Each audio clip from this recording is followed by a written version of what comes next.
This week's episode is brought to you by Josh Zettergren. What's that last name? Zettergren. That's great. Yeah, I know.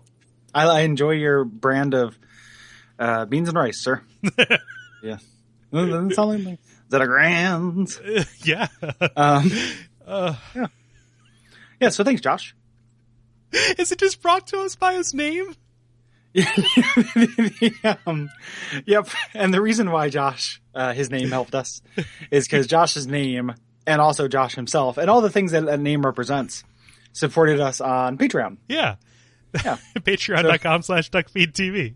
Yeah. It's a cool place for people to throw us a couple bucks a month and help support the show, get cool perks, and help us keep the lights on. Mm-hmm. You know, pay our the show is free, but it's not free to do the show. Mm-hmm. So it helps us pay for that stuff and equipment upgrades and the like. Yeah, such as the equipment upgrade we have for this very episode. Yeah. Yeah.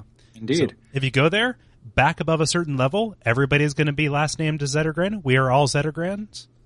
Yep. His name was Josh Zettergren. Yeah. Yeah. So thanks, Josh. And thanks everybody else who's backed us. Mm-hmm. And thanks everybody who just listens and supports the show. Yeah.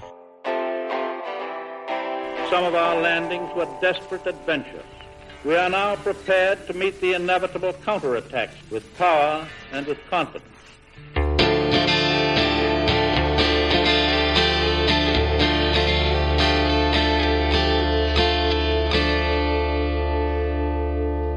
We once had a master.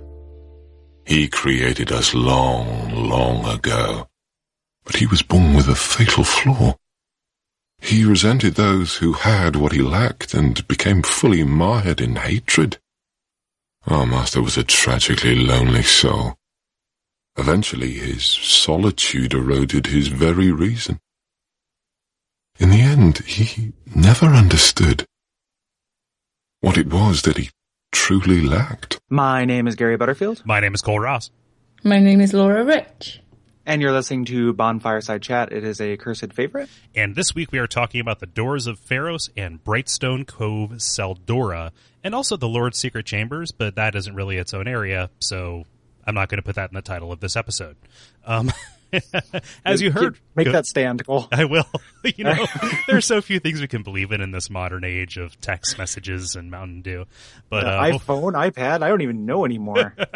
Is the I and I don't even know a lowercase in front of it? It is. Gary, you just wrote a bumper sticker. I think I stole that from somewhere. Okay. Some grandpa. Some grandpa. Yeah. Oh man! But what I do believe in is that Laura Rich is here joining us from the Recycle Bin, and also a guest on the Twin Humanities, right, Laura? Yeah, I just guessed it on Recycle Bin. Yes, I've been introduced on podcast as freelance podcaster extraordinaire, so we can go with that. There we go. Yeah, I like that. Yeah, I like it too. I really like it. I'm going to put it on my CV. Podcaster at large. Yeah, that's good too. Yeah, a nomadic. It's not quite as fancy though.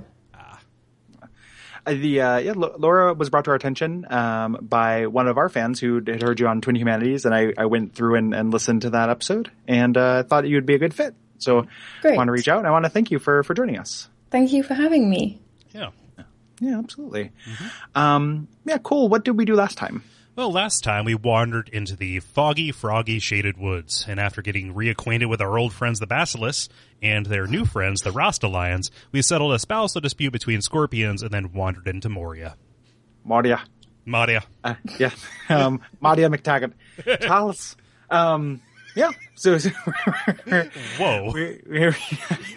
I'm sick. So my brain is not working. You want to do a NyQuil race? Yeah.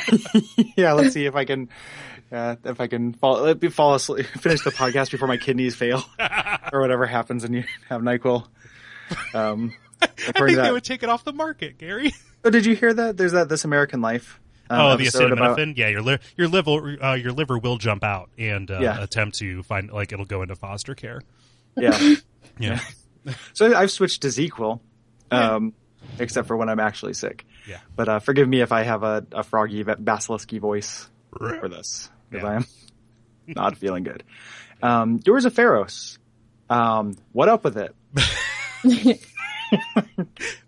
we talked about it a little bit during the appendix of the previous episode, and really, we don't know what the fuck.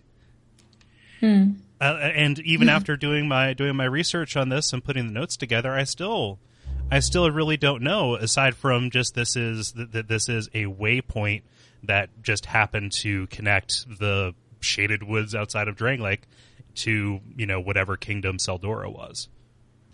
Yeah. I mean, what do we know? We know that this area is home of the Gurm, who originally were on the surface but got kind of chased out. Yeah. And it makes sense that Pharros would ally with them, given that he's allied with the rats as well. So kind of, enemies of humans are friends of Pharros. He is a friend of the downtrodden. Yeah. So was he a rat bro? We think he was a rat bro, but he's also a dwarf bro. He's a bro to all men. Yeah. And a bro for all seasons. Pharros bro to all. Yeah. Oh. And like with anything in Dark Souls 2, you can never be sure who originally built it or fashioned it. It would make sense with the Gurm being the rocksmiths that they are, working for Ubisoft and getting Weezer songs. They also, may have fashioned this, to a way, but also how instrumental was Pharros in kind of orchestrating these kind of traps and the titular doors, right? Yeah. It's all a very kind of contrived area. Yeah, and it's also very briff. Like it is a small area. Yeah. And you can skip most of it if you don't realize it's there, which is what I did first time. I just ran straight through. Yeah, which is nice on repeat playthroughs when you don't want to fuck around. You just kind of scoot on through. But the otherwise, unless you're making a concerted effort, you will miss a lot of things, especially given that so many things are behind these doors. And, the first couple lockstones you waste, like, fool me once. And then continually wasting lockstones, it gets kind of a trial to figure out which ones are worth opening. Yeah. Like the messages in front of some of them are like, don't you dare. Don't you dare. Not another step. Yeah. But there's also a weird little oddity in this area is when you first get in here is that there is the hollowed primal warrior. Yeah.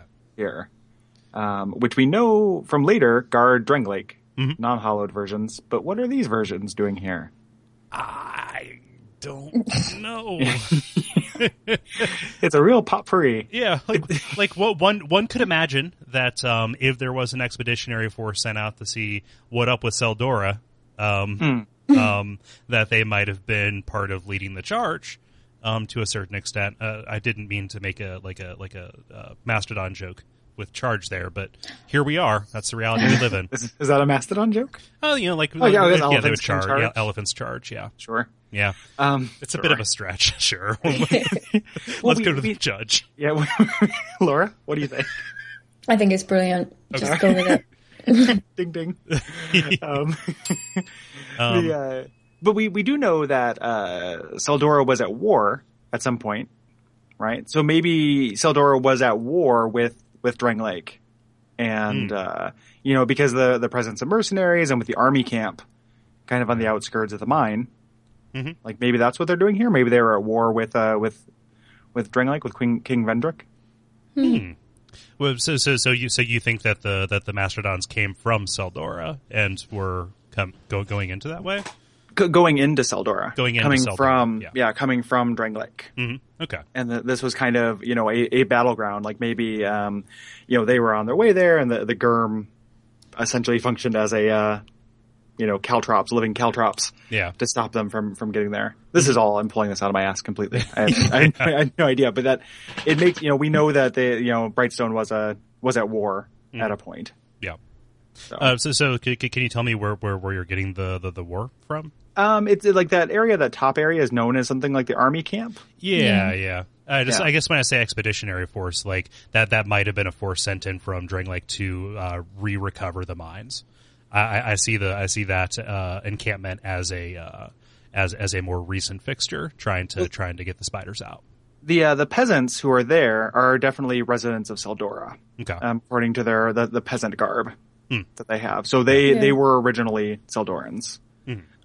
When I and then got we there, also I thought it was like, oh, there was a guy kind of digging in the distance. I thought, oh, this looks like a really nice place. I bet these are friendly. And then I end up being chased by like 4 guys and 2 giant boars and a couple of pigs for about 20 minutes while I try and shoot arrows at them. just farming up souls. What was I thinking? I'm playing Dark Souls. None of the places are nice and friendly. The other like war thing, the only thing I could think of is the Vengarl is here, and he is he is an unknown mercenary. So we run into him later. So it's faint, but that's the only thing I'm thinking of. Yeah. Who knows? I don't know, but these are definitely different. I like the touch that the armor that you get off of these primal warriors is rusted, and thus has worse stats and worse durability than what you'll find later on, which is kind of a nod towards, I don't know, continuity or like materials realism, for lack of a better word. That is kind of a little bit neat for a way to treat that. Yeah, especially given how much water. Exactly. Like, this place is flooded. And it's flooded to the extent that it will mess with your movement speed, which they prey on with that mimic. Yeah. Is this our first mimic? It might be. Yeah, maybe. I think it's the first one we've run into. What do you guys think of the mimic redesign? Yeah, it's pretty good. Yeah, I like it. I like how it's fearsome. I think that they made it sleeker and more dangerous, more toothy. The way that it chomps on you is a bit more cartoony than the way in Dark Souls it would just kind of hold you there. It imagines you as like a cartoon hot dog beforehand. No, don't eat me. But I do like them. They are one of the more terrifying things, I think. Yeah. When they actually get up and start walking around. Their legs seem so much longer. Like, they that seem much sound. more lithe. Yeah. And this is also, they don't have the chains. They have the locks. Lock on the outside, better run, something like that. We made up a cute rhyme a while ago, which I cannot remember. Looking at if there's a lock, you better knock. Yeah. If no lock there be, treasure you see. Treasure you see. Treasure you see. Treasure. Ergo treasure. What? Yes, looking at the wiki of different appearances, this is in fact our first living mimic that we spotted.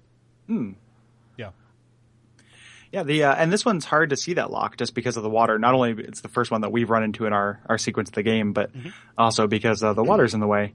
You get kind of interesting things from him. You get a man scorpion Tark's sword, the black scorpion stinger, and then the skeleton leggings, the dark leggings. Yeah. It's kind of strange how the dark set is scattered about. Like, it's a little bit of it's in Aldia, a little bit of it's in I think the Iron Keep, and most of the time it is in fact guarded by a mimic. Yeah.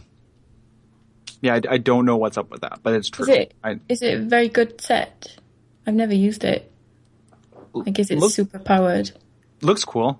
That's all I really care about. It's good for fashion souls if you want to walk around as a skeleton. Which you do. And since on Steam you can name your character anything you want, you can just name your guy Dr. Doom and go invade people and bring a little bit of joy and chaos to the world. The suit I will wear when I make my skeleton lord, skeleton squire build at some point. It's fine. It's decent medium armor. I think. I liked it a lot in the first one, just because it looked so good with the gold hemmed set. Yeah, like you looked like the Reaper. It was very cool. Let's so you find this bonfire under it, and we'll take the lower path first since it's the indirect one. Yeah, it kind of lets us explore this area and then make the beeline, because it's kind of a circuitous area that's a little bit, for as small as it is, a little bit easy to get lost. Finding the authority, the royal rat, is difficult for me from time to time. I always forget where that is. I don't know why. I don't know. I just run around in a circle. I'm like, hang on. Just run around in a circle about 3 times. So many doors. It's like a Scooby-Doo montage in here.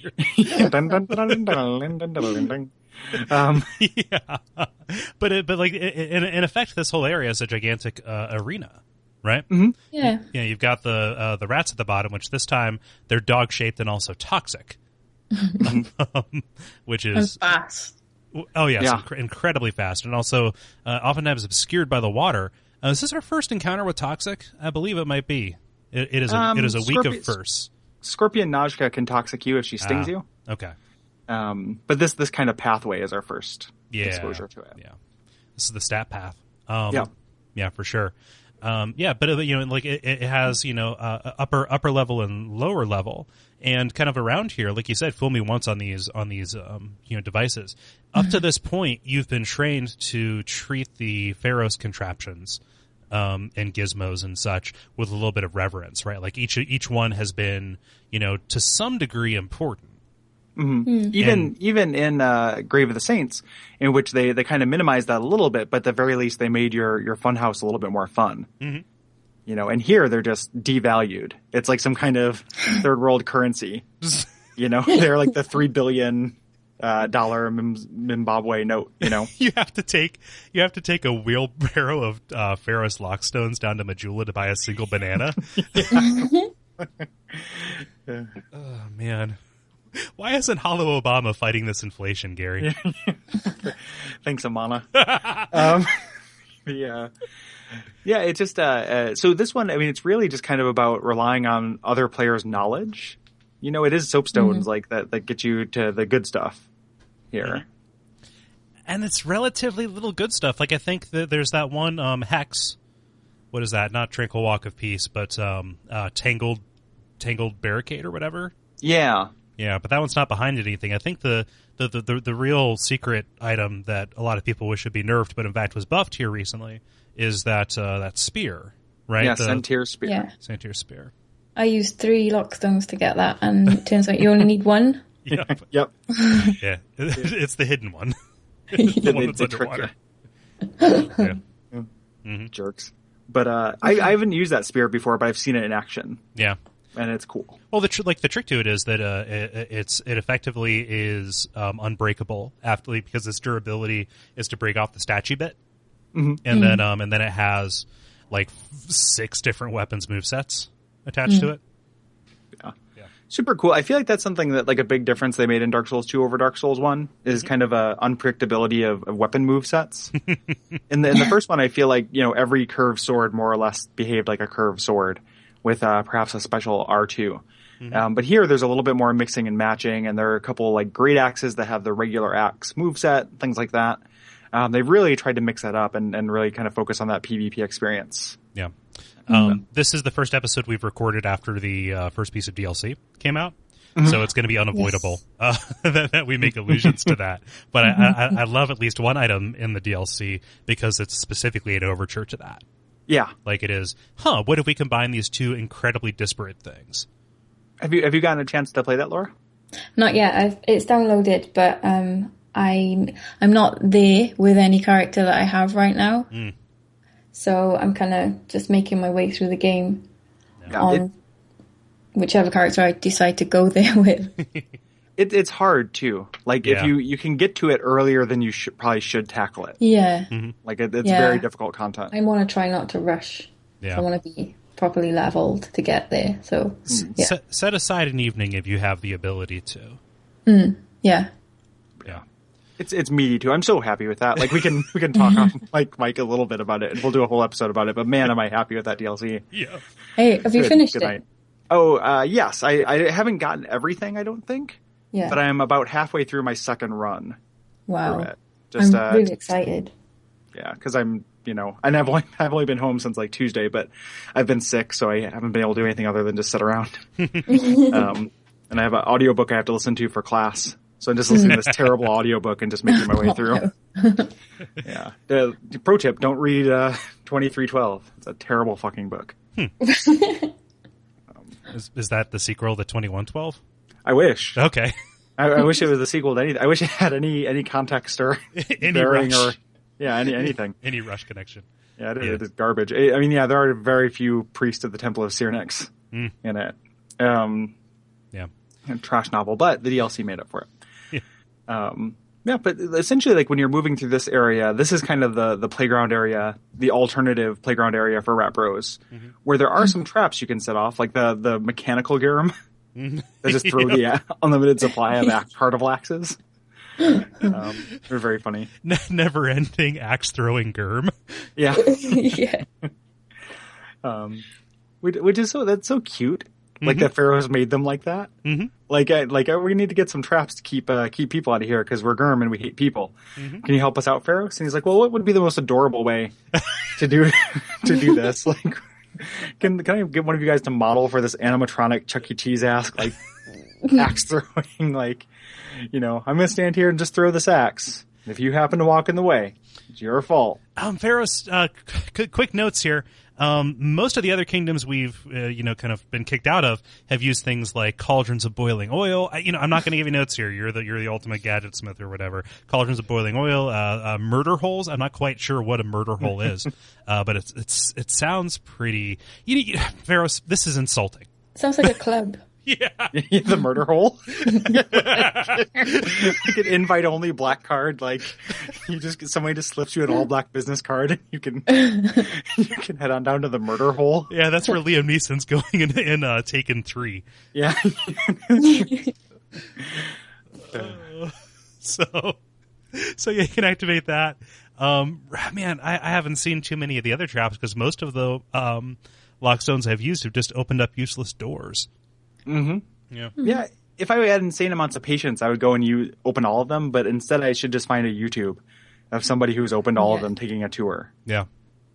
But they're pretty easy. Lockstones are pretty easy to get. I haven't been a rat bro, but I have died to them pretty quickly. So I'm assuming that they're not difficult to get a bunch of them. Yeah. It's just time consuming. It's not too difficult, but it does take some time. Mm-hmm. Yeah. But yeah. And then, so you fight some Germ here, which are interesting enemies. They kind of do that, difficult, they have that AI that, goes against your instincts. They do the double overhead smash. So if you roll out of the way and then try to counterattack, and they put their hammer over their head and run towards you rather than attack as well. Yeah. But fairly easy to backstab. And a couple of them are very easy to backstab because they're just like hanging out, like digging through treasure boxes. Do you feel bad? Kind of like you're beating up Gavlan. Yeah. I always do. I'm like, oh, I'm sorry. Yeah, and a nice way to kind of cheese this area that everybody will be passive towards you if you are a rat brother. Yeah. So coming in here actually just makes it just a straight up run. It's a walk in. Say hi guys. It's a way going down and seeing. I'm down with P, and if you're down with P, you're down with me. And P stands for Pharros. Friends with P. Oh man, yeah. Going down to see my buddy Gavlin on the block. I'm still Gavlin on the block.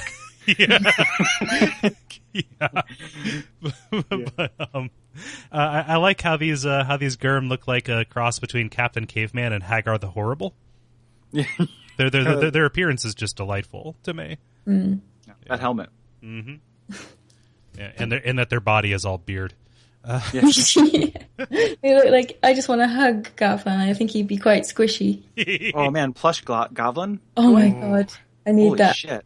And you squeeze it and it just says wheel or deal, like alternates. Oh, I want it so bad. It's a decision making Gavlan. Just to laugh as well. It's a decision making Gavlan. There's a random chance that he will say either wheel or deal, and if you can't decide if you should wheel or deal in a given moment. Yeah, you just use them instead of flipping coins. Yep. Yep. Yeah. Oh man. Make that happen, Etsy. Get on it, Indie Etsy. Yeah. But speaking of characters that I want a plush version of.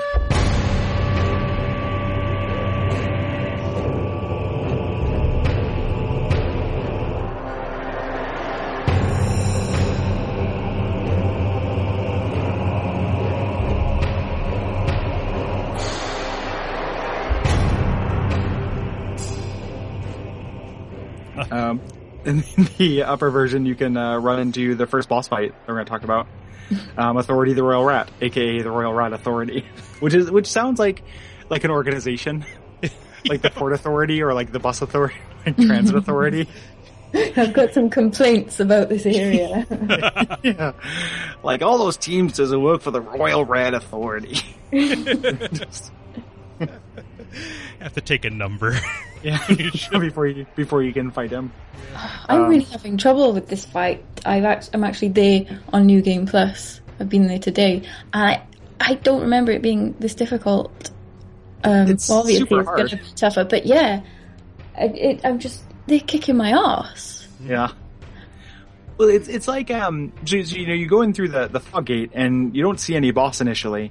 You just have these. If you get close enough, these rats kind of run at you. These toxic rats run at you, and then while you're dealing with them, Authority just comes down and starts fucking with your shit. Yeah. And it's kind of like the way I think of this fight, and it's kind of based on the Sif fight. He has the same kind of body mesh. Yeah. This is Sif without honor. Yeah. Like, Sif is a duel with a swordsman. This is like Sif who brought friends and like vomits acid on you and like, just is a shithead. Yeah, this is Sif if he fell in with the wrong crowd, if he's hanging out with Capra. Yeah. Yeah. This is the asshole Sif. Is what this fight is. This is so hard, and I've never been, because it's a Rat Pro zone, I've never been able to summon help. Yeah, specifically I don't think that. you can. Oh, yeah. So I definitely wanted to, and could not. And it's made if you have an area of effect spell, it makes it a lot easier. Like if you run up and then do scraps of life or something. Yeah, I was thinking of that. Yeah. Mm-hmm. Or what I've been doing, I haven't been able to beat him on this character, even though my Hexer is crazy overpowerful. I go in, use Darkstorm, and then I use Dead Again. After luring Authority over the corpses. But the problem is making sure that fire. He does attack, and he doesn't have a lot of wind up to it. He's incredibly aggressive. Yeah. So the best place to get any kind of like cast off is like standing right under his hindquarters. Mm-hmm. Yeah. Yeah. That's hard. He also just looks like a raggedy piece of shit. Like he looks like that world's ugliest dog. That guy. And no one would adopt that dog. My dog is sick. Yeah. He's one dog. No one's gonna cry when they put him down. Authority the Royal Rat. Or there's that urban legend where the family goes to Mexico and they think they adopt a dog, but it's really a shaved rat. Yep. Yeah, there's an urban legend about that. Yeah. Yeah. It would chase away any burglars, wouldn't it? Ooh. Yeah. So Authority is one of the bosses that on my first playthrough, my main guy, because he was optional, I felt entirely comfortable just saving him for cleanup. Mm-hmm. Yeah, so I didn't beat. I think I beat him and the Executioner's Chariot on the same day, like a month after I beat the final boss. Well, they don't incentivize beating him that much because what you get for beating him is just another opportunity to join the Rat Bros, and just another area where the Rat King is, and then you don't get really access to a new area. Whereas in Grave of the Saints, you get access to the safest way down to the gutter. Yeah. Here it is even more optional. It feels. So you get his soul, and that gives you the Pyromancy acid spray. I believe that's his name. So that sounds quite fun. Yeah. Well, just you go around being a dick. Like, I'm going to break your equipment, and even if I don't take you down, you have to deal with this now. So I think it's just mean spirit the whole way down. Maybe that's the people that are not very good at PvP that always die, so they're just going to wait until the guy comes to attack them, spray the acid. Scraping. Just get in there one spray and then... Yeah. I'm taking you with me. Yeah. Okay, at least I'm taking your second dragon ring with me. Yeah. Wait a minute. So all you have to do, dress up in the butterfly costume, take this and just be a stink bug. Like, don't attack except when they go to get you. Just spray them until they kill you. Yeah. I hate that butterfly costume. That got Leningrass killed for me. I was so sad because I was like, "Ooh, this is so pretty," and I'm gonna run around with Jula and I'm gonna go see Leningrass, and then he's like, "Oh," starts chasing me around, and then he fell down the hole. Oh no! I'm like, I nearly actually did real tears. Oh man! Jewel of the Ghost Town, the Butterfly King. I didn't go back there for months on that character. Shit's haunted. People keep dropping dead. Yeah. Yeah, it's like Silent Hill. Quite literally dropping. Yeah. Yeah. Well, he was a saint, and he ended up where he belonged. That's very poetic. I feel bad. So that's really all there is to this way, and then also some additional kind of minor treasures. But if you take the direct route, which is a left when you first go in, really you just kind of get to see some sights and get to Gavlin's final resting place in a less dark way, not in like a Grave of the Saints way, like not Murder Hole way, but like just this is where he hangs out if you visit him in his other two locations. Yeah, we haven't gotten to the second one yet, but it's Harvest Valley. So yeah. Yep. Yeah. And this gives you a permanent place to go to sell things if that was ever a worthwhile pursuit. Oh, of your does time. it? Yep. He doesn't disappear. Nope. No, this is where he lives. I know that. That's cool. It also allows you to buy unlimited poison arrows and poison throwing knives. Yep. Kind of more importantly, which is great. Yeah. Yeah, cheese knives, I call them. Yeah. Yeah. Yeah. But yeah. So this is I like that area where he's kind of standing because it's like a what is it, like a Roman apse or something like that, like an antechamber. It's got kind of like a skylight coming down into it. It just it looks real pretty. And I think a lot of this area looks pretty. And it's full of inert poison spitting statues, with Yes. kind of further Pharros connection, and further lending evidence of Pharros being the Rotten. Yeah, and then so you kind of head through. There's an axe throwing Gurm, and eventually who's not that those things hurt, but you can also just kind of sidestep. Super easy. Or if you feel like being a badass, you can just swipe them out of the air. You can swipe everything out of the air in this game. You can do it with fire bombs too. Yeah, I had no idea. Yeah, it's hard, but you can do it. But essentially, you're just kind of on your way to Brightstone Cove Tseldora on your way out. Yeah, boy, I like this area. Yeah, This might be my favorite lore area in the game. I throw around favorite a lot, though, so don't take that too seriously. There's a lot to chew on here.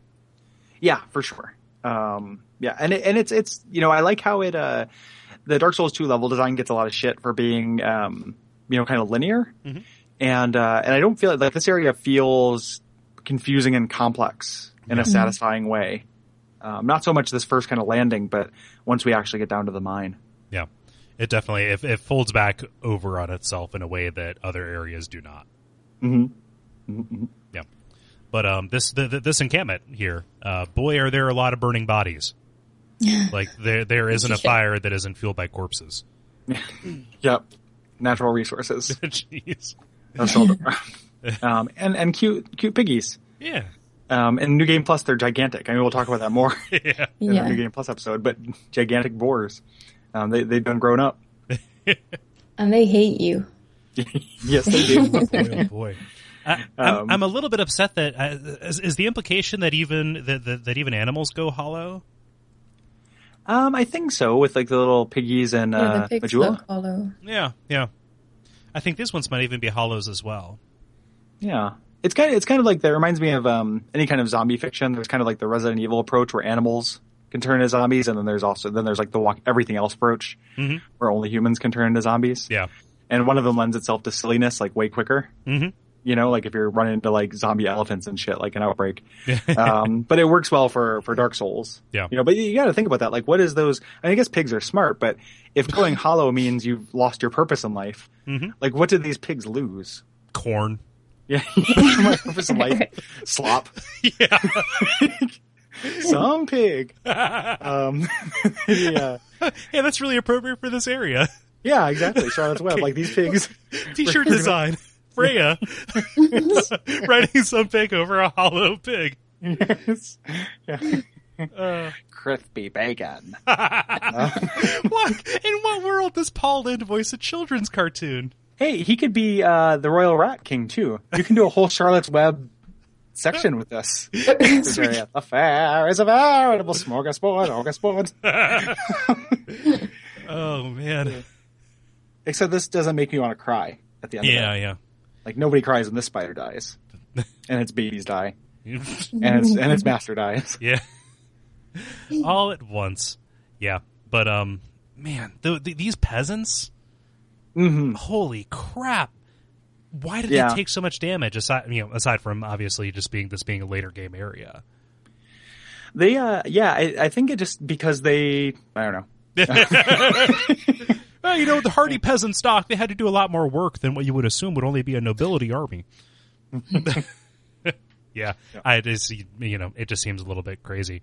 They come at you with pickaxes too. Do we want to talk about how crazy the pickaxe quest is now or later?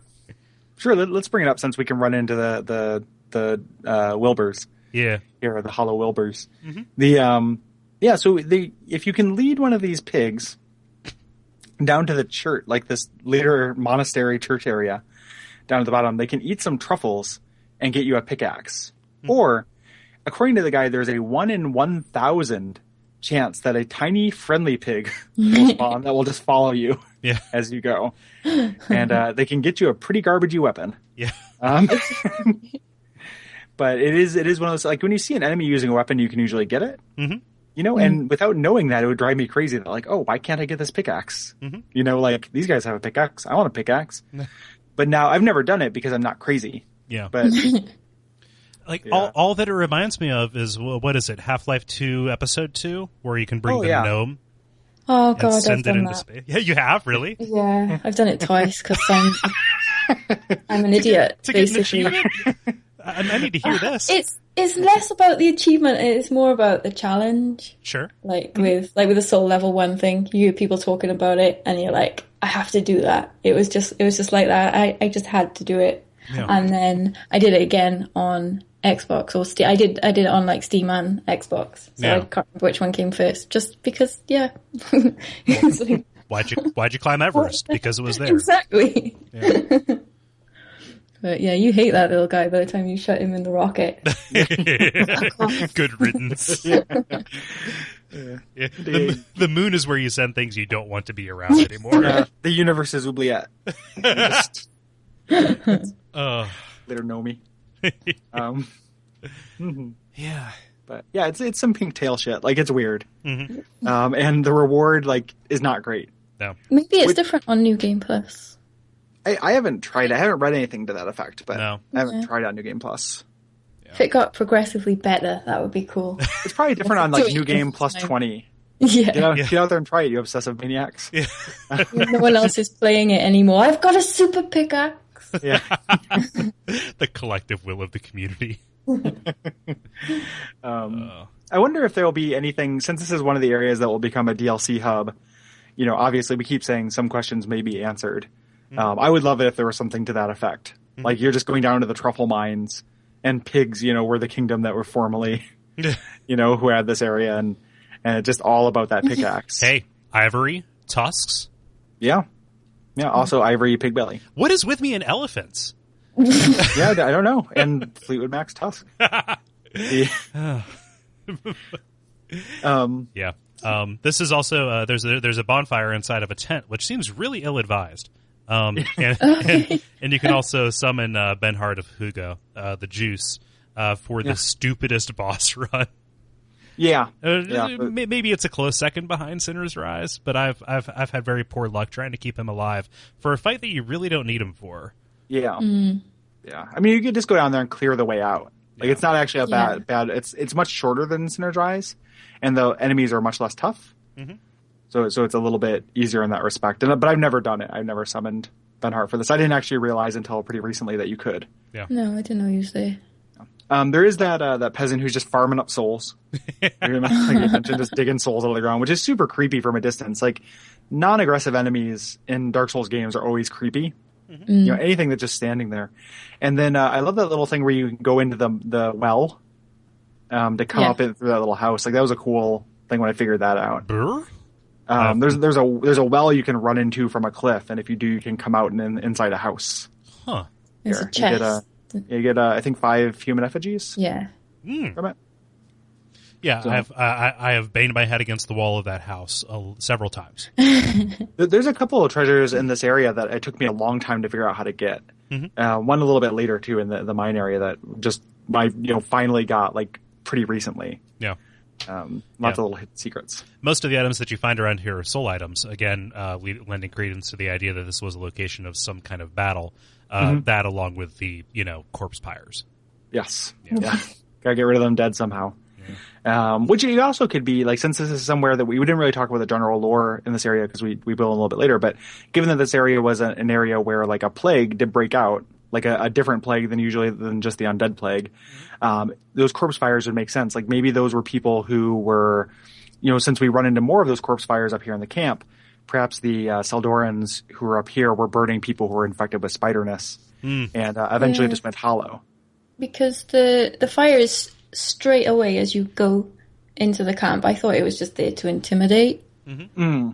It's not like at the back somewhere. It's like right there as soon as you enter. Yeah. If I kill a centipede, I will leave its carcass on the ground to warn other centipedes. That kind of thing. Sensible. It is a sensible decision. I'm killing this mindless, innocent creature. Yeah, that can eat other more harmful insects in your house. Yeah, we've talked about this before. But they're creepy. Yes. I'm a creature of fear. Driven by fear. I'm really interested in these peasants who are posted up with the boulder traps. Oh yeah. Which if we're holding that the encampment up here is where the uninfected Tseldorans fled to, I could see these guys trying to keep the spiders out. Because how do you get rid of a bug aside from smushing it? And when they went hollow, they forgot which way they were trying to keep people from going, or which way to stand when they let go of the boulders. Yep. Because I love that, like, just thousands of damage that gets done to them when they dopes. The second time I went through, I'm like, well, I know you're there, so I shot them with arrows. And I accidentally shot the wood that was holding up the first boulder, so that rolled down. And then I moved along and I shot the second guy. And as he got to low health, and I mean, I was miles back, the boulder wouldn't have hit me, but he just lets it go. like a laugh, so I regret nothing. You had one job, peasant. Peasant's going to go out on his terms. Last act. They'll remember me for this. Well, those boulders presumably would go down to the mine. Mm-hmm. So it would, he's just going to fuck up Ornifex's day, potentially. Or try to. But you make your way through some more peasants and end up into the spider caves here, which is kind of interesting. Because you can get through here without fighting any spiders if you'd like. If you just run to the boss. With spiders. What's that again? I'm sorry? Spiders. A lot of people really hate spiders, even fake ones in games. But spiders don't bother me. And I find it really funny when people are scared of them. In real life, I'm allergic to their bites. Right. I get a huge swelling if they bite me. So I tend not to, to truck having them in my home. In games, they don't particularly bother me. We don't have bitey spiders here, so it's more funny when people are scared of them. It's not so funny when there's bitey spiders. Yeah. So, okay. Yeah, and in games they tend to. I mean, I'm not afraid of spiders in real life, except for like brown recluses and black widows, because those will legit kill you. And I've encountered a couple in my life. But in games, they're more unsettling to me than like just like straight up. I have friends, a co-host on a show on the network here, David. He is legit as arachnophobic as you can be, to the point where he can't play the Half-Life games because of the head crabs. Yeah. And so I'm not quite to that extent, but in games, especially like these ones, they design them in such a way as to almost make them horror pornography a little bit. Like they exaggerate the spidery features. Like the ones that like what gets me about these is their pronounced front legs and just the idea and just the kind of general glisten and sheen to them. They look especially deadly. They look like weapons almost. And the coloration kind of says like, I am poisonous and designed to kill you, like to warn you off. And games like Skyrim or whatever, where they're just gigantic and also like especially furry. Like I think that they unsettle me because they are designed specifically to be unsettling. Yeah. I will say that the ones in the first Resident Evil game were pretty spooky for me, because they can crawl really close to the camera without being close to your character. Which is spooky. And the other thing about these ones is it's interesting because we eventually see what these spiders lead to and what they're trying to do to you, which makes them even more unsettling. Yeah. But if you want to, you can just run on through and go right to the boss and never see Spider 1 except for the one that's kind of chilling in the cavern. But if you open up this chest and get some, I think it's like heavy bolts. Yeah. Or some nonsense. It's definitely a trap. Yeah. It becomes Spider Town USA. Yeah, or if you're lighting torches. What I've decided to do on this playthrough is light as many torches as I can to see what the areas look like lit up. But yeah, so even though spiders don't bother me, holes in things do. Specifically, the holes that the spiders' nests make. The room that these things come from and that they come from later on is more upsetting to me than the spiders themselves. Right outside this boss door, there's a very well hidden secret door that I didn't find until pretty recently. It leads to a shard. I just wanted to mention it. I didn't notice it until I was looking at the map and the guide to make the outline for this. And I was like, where's that door? Oh, yep. You done fooled me. I've never seen a soapstone message there. Yeah, me either. Yeah. And get on it, community. But you're on your way to the like I would call it a mini boss. Yeah. And this, like, it's widely considered to be like probably the easiest boss in Dark Souls 2. And you don't even get a soul from it. It's so minor. And that is Prowling Magus and the Congregation, which is metal as shit. Sounds super cool. It is. Yeah, I bounced off of these guys a little bit on my first character because I wasn't really made or designed to do the kind of crowd control that's necessary for this. That's what I like about it. Yeah. You're just constantly being, not rushed, but slowly crawled towards. Yeah. What it reminds me of is the Fool's Idol, actually, to a very small extent. Just based on the fact that it takes place in a cathedral with pews. You have these kind of supplicant enemies that are slowly coming after you, and they do attack primarily through magic. It's a very weak connection, but that is the closest thing I can draw to it. Yeah, sure. The and much like the Fool's Idol, those pews are going to be really important because even though they're just waist high, they will block lightning bolts from the different priests that are here. So you can kind of run behind them to heal. And it also takes a while for the crawling hollows to navigate. Kind of the trick here is just to take out the healers first. Yeah. Just like any D&D fight or, fighting the Magus sisters and Final Fantasy IV or anything. Always take out the healers first. Yeah. Bomb the hospitals. Don't do that. No. If you're listening to this and are in a position to make that decision. Okay, if you're listening to this and you're not the best ever death metal band out of Denton, don't be the hospital bombers. But yeah. So this I don't know. So Prowling Magus, I'm trying to figure out the etymology behind that name because the Prowling Demons was the other name for the Titanite demons, right? Yeah. But these are more properly the Prowling Magus is equipped in Aldia's gear. He's an Aldia warlock. Yeah. I don't think there's a connection to the Titanite demons. I just think it sounds cool. Yeah. Except the one in Anolondo, there's pews in that. That's kind of a chapel-y room. Yeah. Oh yeah, that's true. Yeah. What is and I don't know exactly what an Aldia warlock is doing here, unless he's just doing like hermit crabbing it up. Like he just happens to be here and has just taken on this, because this church is kind of located in a weird area. Like if you accept the idea that there's the camp where, people are holding out against the spiders, and then the mines, which are overrun by spiders, there's just a church in the middle with somebody from another area. Yeah. As kind of a preacher. When I first played Dark Souls 2, when I was operating under the feverish assumption that I was finding the remnants of Lordran, looking over that cliff down onto this chapel from way up high, I mistook it for the undead parish, actually. Oh. And so like that was the assumption I was operating under for a very, very long time. I can't attribute this speculation to anybody, but it is something that I've read, that this is an Aldia warlock who attempted to set up his own congregation elsewhere. And so this is just him, indeed, hermit crabbing it up. And like a missionary. Either a missionary or an apostate.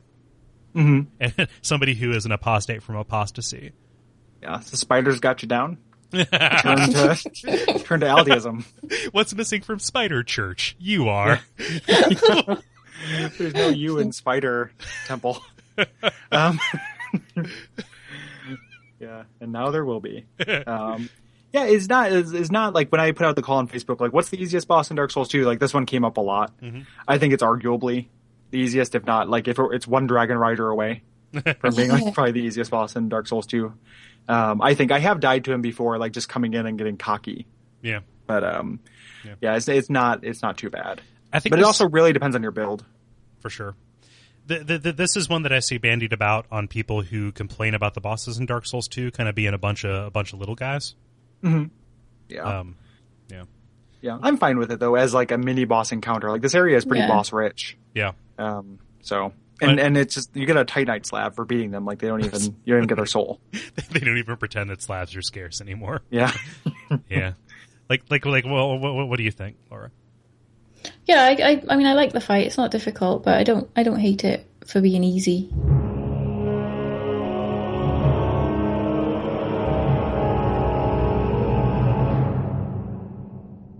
This episode is brought to you by Duckfeed.tv/tipjar and the links contained therein. What are those? Those are links to Amazon.com, except when you buy stuff from it, it doesn't cost you anything extra, and we get a kickback.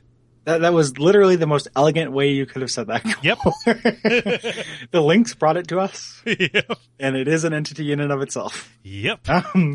So it's just a way of not saying we're brought to you by Amazon.com. Yes, exactly. Yeah, because we're not. Not really, no. Unless you've had this podcast delivered by a Bezos drone directly into your skull. Yeah. Which is why I feel more comfortable backing into that one right there. Yeah. For real, I'm a little bit queasy about affiliate marketing, as I think everybody should be.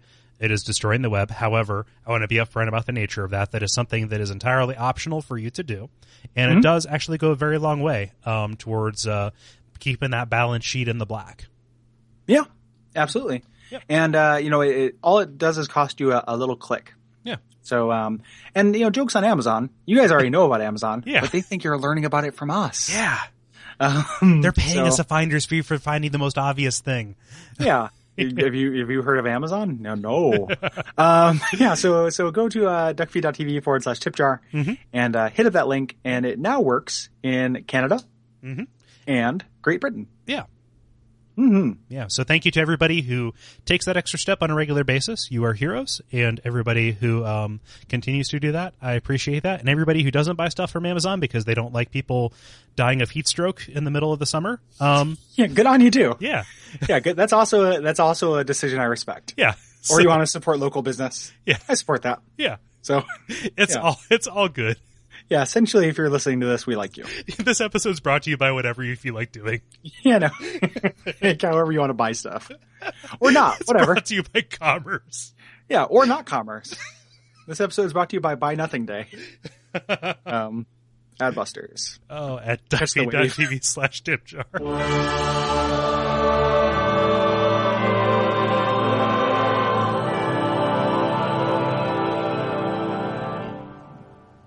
Yeah, I like it. Yeah. Yeah. Speaking of things like that hidden door that I didn't find my first or second time through the game is Cromwell up past here, because he's very hidden. This little ladder to this church attic full of dead people. Yeah, there's a lot of bodies in there. Yeah. Geez, Cromwell. What are you doing, buddy? Yeah, you're gonna get full. Do you know what? Don't fill up on bread, buddy. Do you know how much he wants to charge me for my Leningrad sin? Oh, please. How much?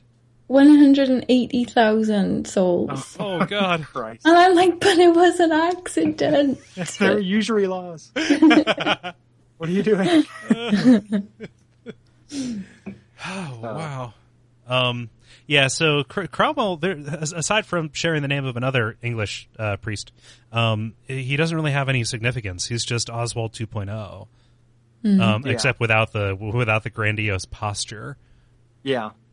He strikes me as maybe he was the deacon or what have you at this church, and then this guy got lousy with Magus, so he's hiding out in the attic. Because he kills everyone up there. Yeah. Well, he did, or they just died. Yeah. From the Aldia Warlock taking over. And he's just Anne Franken it up. And there with all those fading souls and a bonfire ascetic. Yeah. Yeah, you can buy a kickin' rad set of caster gear from him too. That that clerics or the white robes. Mm-hmm. Yeah. Mm-hmm. Backtracking just a step, inside that cathedral is a statue of a woman holding a book and one of the old style talismans, like the rag cloth. Didn't notice that. Yeah. I have no speculation or assumption as to who or what that might be, but if anybody listening has is better at connecting the dots than I, go ahead. That is the only cloth talisman that I've seen after they switched to chimes. So, a remnant of an older time, I guess. I don't know. Yeah. It could literally just be that. Yeah. You know, since we know that that's how, you know, regardless of where Drangleic is geographically, we know that chronologically it's much after. Yeah. Lordran. So, but yeah, so you're heading into this area, this natural stone canyon that leads down to this mining area, which is the Brightstone Czeldora. There's a merciful bonfire right here, but this ends up being kind of one of the longer boss runs of the game too. Yeah. You know, because you probably will take a couple tries on this boss once you get to it. And it's kind of interesting. The area is kind of bisected in this way. There's kind of two sides to it, and which way you go either depends on if you kind of go down the stairs or if you run and jump off towards the other end. Yeah. Which is what I tend to do on my boss runs. But both ways are acceptable. Yeah. Yeah, and this whole area, it's funny that we brought up Resident Evil earlier, because this feels like a Resident Evil kind of situation. Just, you know, we tend not to do the theses anymore for areas, but in this one, it is all the way down to, you know, corruption and being outnumbered. Right. Mm-hmm.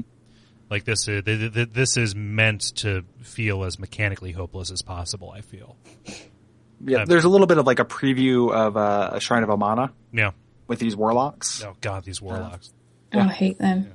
And just because there's so little area that is kind of covered as the crow flies, you know, like these undead mages are just kind of like peppered up and down the sides of this chasm, and if they have line of sight to you, they will do a homing soul missile that will follow you around corners. I spent a while trying to parry that with my shield, and I've never done it. I don't think it's actually possible. I think that's just a lie. Did you? I know that. Did you have one of? There's certain shields that are that. I've got the Grand Spirit tree shield. I was using that, but yeah, no. The timing is just hard. Yeah. Yeah. They're not too hard to roll through, because they move so slow. But you're fighting these spider zombie things. Like what the spiders are ultimately trying to do is take people over and pilot them. Like Eddie Murphy and Dave. Yeah. Okay, did we just drop two references to the same concept from wildly disparate movies? Hey, wildly disparate my ass. I don't know why it's Eddie Murphy and Dave. That's what that's about, right? He has like little people living in his brain. Yeah, I think so. Yeah, I have never seen it. Yeah, it's horrible, don't. Or also Men in Black, I suppose. With the tiny little alien guy in the center. Huh. Oh, yeah. Yeah. I love the reveal, at least the first one that I see, and I think it might be intentional. You just open a door from one of these houses just to reveal one of them standing facing the other way. Yeah. Yeah. And what's interesting is these are actually cut enemies from Dark Souls 1. These were enemies that were halfway between a hollow and a crag spider from Blighttown. And they brought them in for this. So if you look up cut content videos on Dark Souls 1, you can see these guys. Yeah. Or something incredibly similar. They might not be exactly the same, but they have the same body shape. Yeah. Mm-hmm. Yeah, definitely. It is real creepy in a Ravenholm-esque way. Yeah. Speaking of bugs, a lightning bug just flew right into my head. Wow. I have no idea why it's inside my house, but I will let it live. The lightning bugs are disappearing. Yeah. And I was just in Illinois and saw them for the first time since I moved because we don't have them out here. Mm-hmm. But yeah, they're those things. What a charming insect. Yeah. Like there's one like insect of the year 2014 lightning bug. Well, I mean, why is it not insect of the year every year? They're pretty great. Yeah, I can't think of ones that are much better than that. If you can, like, can you either of you guys think of a better insect? I like grasshoppers. Oh, they're pretty cute. More than no, I can't think. I mean, I don't really know what lightning bugs are. Are they fireflies? Yes. Yeah. Okay. Yeah, I've never seen a firefly. It is a regionalism. It's a different elemental affiliation for the same creature. Yes. But lightning bug sounds like something from Dark Souls, so I was a little bit confused. Yeah. I think that fireflies definitely went over because they make the night more magical by trying to mate with each other. Yeah. Yeah. Yeah, they're a celebration of the joy of sex. Yeah. And the joy of bioluminescence, which is undeniably one of the coolest things. Yeah. Being outside at night is cool too. Yeah. Yeah. Go fireflies. Yeah. You heard it here first, folks. Your source for controversial opinions, like fireflies. Good. Fireflies. I'm sad that you're going extinct. Yeah. Oh man. Yeah. Poor pups. Poor guys. Yeah. These spiders though, they come at you from all angles. Yeah. Yeah, and that's what makes the mages hard, because they're shooting these very slow moving homing bolts at you, which are easy to avoid unless you happen to be fighting Spider-Man. Or Batman. It's a really narrow area as well. I like to run around a lot, and get far away, but you can't with this. Yeah. And it doesn't look like the drop is that far. However, dropping will kill you. Yeah. Okay. You had to make a controlled descent, either falling from ledges or on using zip lines, which that's so cool that has just become the de facto mode of short range transport in the world of Dreng Lake. Oh man! So there's an interesting world event if you've been following Creighton and Pate's storylines throughout the game, which is you just come across them fighting. They finally meet after spending several. I assume days, I don't know, dancing around each other in different areas. Yeah, we get the idea that Creighton is kind of stalking him, but how Pate gets here, because the last place we saw him was in Earthen Peak. Mm-hmm. So why he heads here, I'm not sure. But Creighton makes a kind of beeline here from the woods. Yeah. Yeah. Who did you guys kill, if any? Both. I've done both, but. I don't trust Creighton because Pate gave me the soapstone. So yeah, I think I ended up killing Creighton. I think Creighton is probably canonically the shithead. He's got that dodgy accent, isn't he? Yeah, well, he's got. And then but he also think he's like a killer, like he's a serial killer or what have you. The map guy makes a reference to it, and then his shirt says something like, "It looks like." Forgive my fever-addled brain, because I can't remember the exact name of the place, but it's like it looks like something from this land, but there's something subtly off about it. Mira. And it's that Mira, and it's that deer skull, but it's not done quite well. Like it looks a little bit like a fake outfit, and it just makes sense with me with From trying to troll you into killing the Patches stand-in, even though ultimately both of them end up being kind of shitheads. Yeah. after you complete their event, but I tend to think Creighton is a murderer. Yeah. And Pate seems really just like a coward.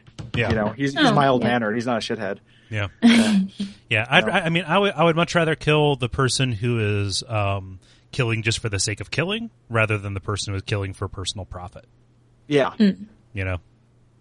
The weird morals of Dark Souls. Yeah. And Pate does give you that white soapstone, and you can summon him in a fight and everything. Like he does seem like he's kind of a better dude. Yeah. Voiced by Peter Serafanowicz, which is always a pleasure to listen to. Yeah.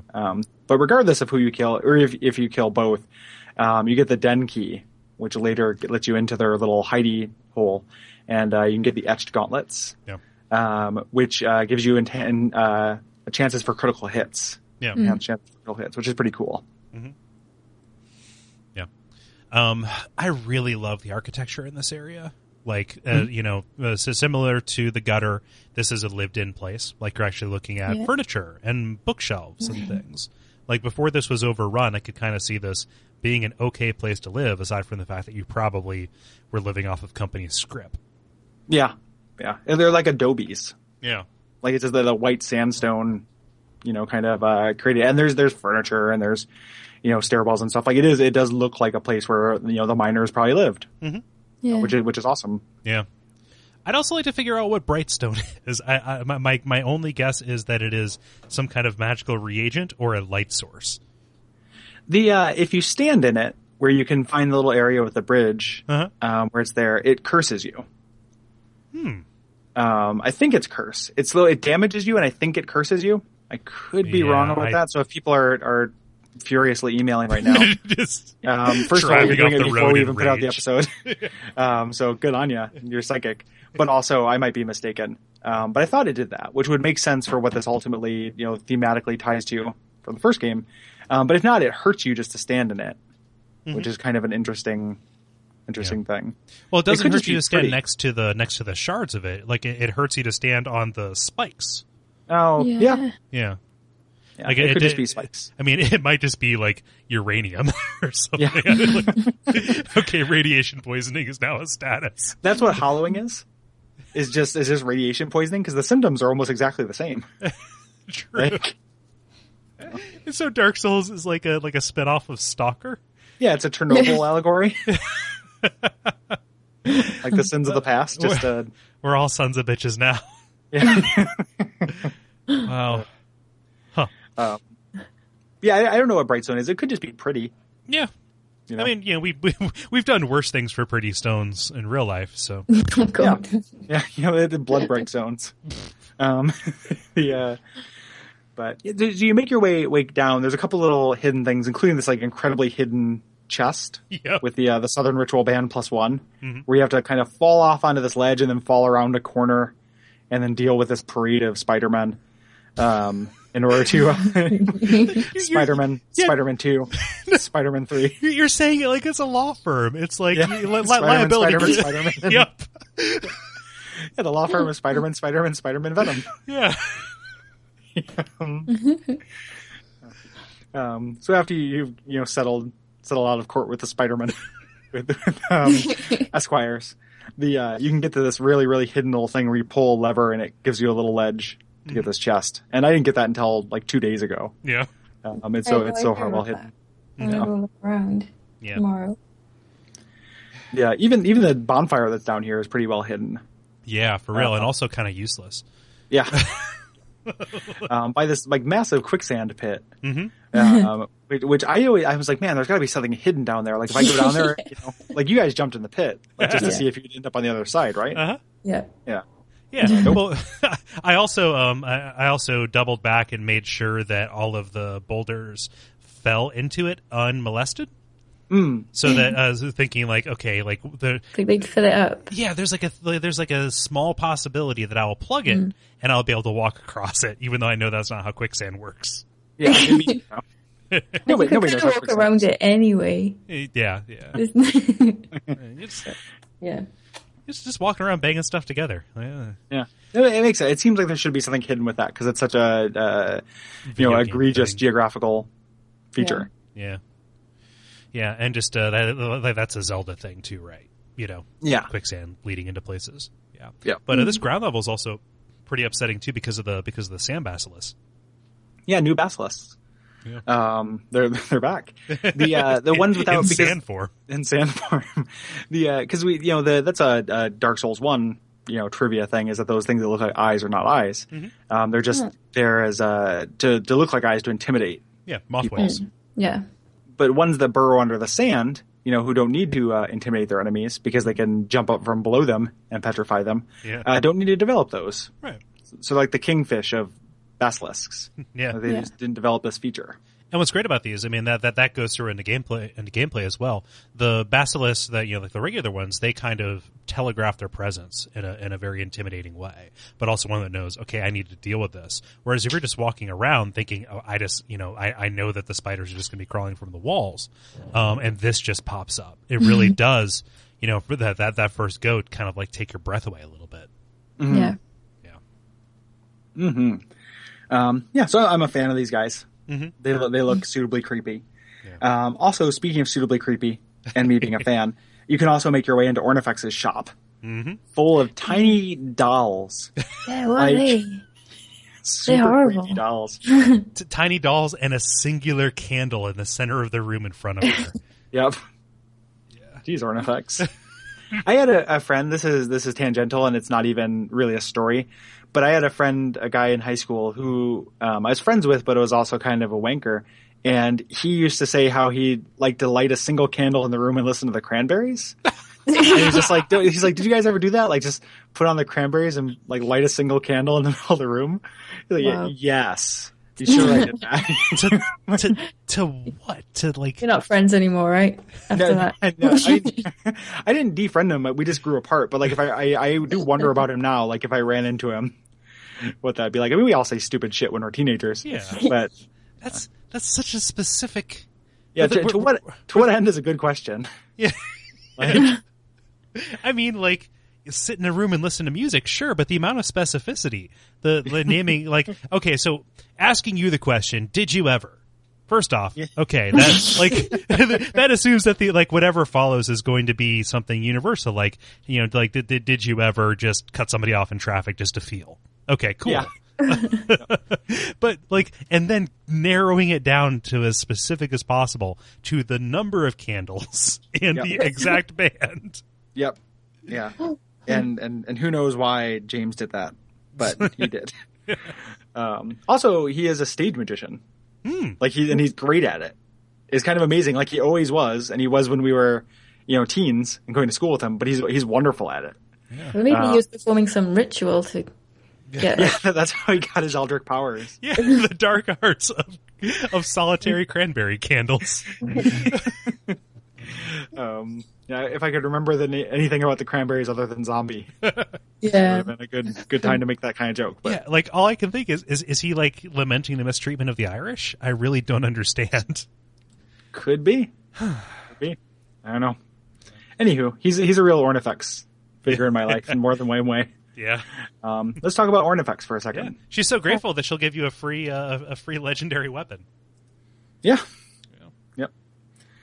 She's the other merchant that trades boss souls to you. Ornifex is my only blacksmith right now.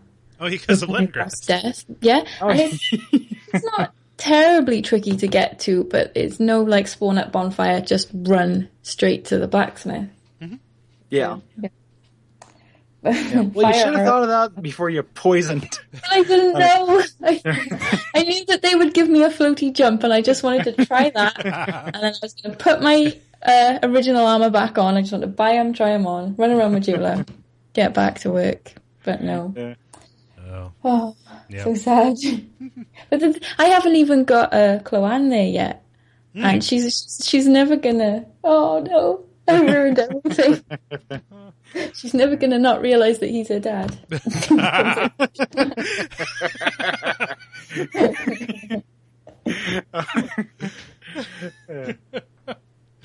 So I really kind of wish that I didn't free Ornifex before I got here.